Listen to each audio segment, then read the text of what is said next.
connaît les conséquences désastreuses sur les conditions de travail des AESH et sur l'accompagnement des élèves. Licenciement des collègues qui ont refusé les PIAL, revalorisation salariale tardive et complètement indécente, c'est-à-dire que pour un an d'ancienneté à 66%, on nous donne 3 € brut en plus. En fait, le SMIC, il augmente plus vite que notre salaire.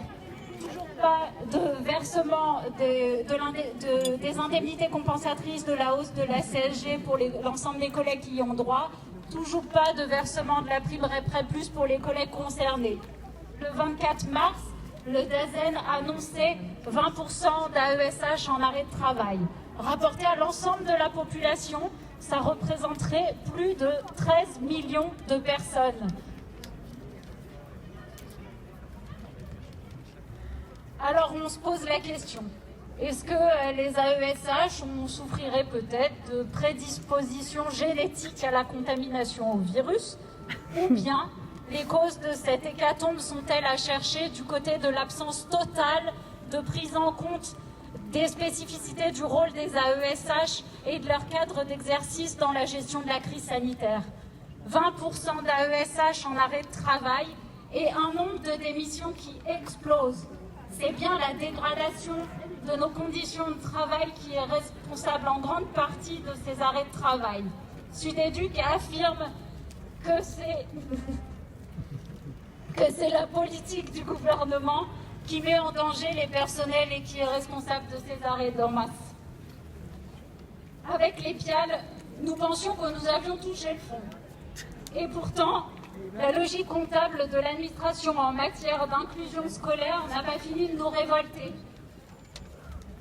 Actuellement en test dans plusieurs académies, le logiciel Ganesh devrait être généralisé à la rentrée prochaine. Là où il est utilisé, il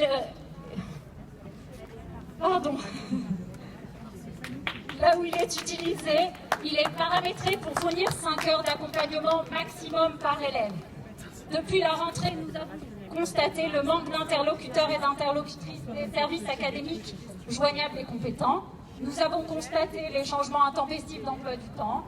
Nous avons constaté la pénurie d'AESH partout. Les PIAL ont ouvert la voie, mais Ganesh va creuser le sillon. Que restera-t-il de l'école inclusive quand nous serons gérés par un algorithme? La colère est là, elle est partout, chez les collègues et chez les parents, et elle est légitime. Cette colère, il nous faut la transformer en action, contre les PIAL, contre Ganesh, pour les enfants et les jeunes, et pour les AESH. Et il faut le faire maintenant. Sudéducation le revendique haut et fort. AESH, un vrai métier, un vrai statut, un vrai salaire.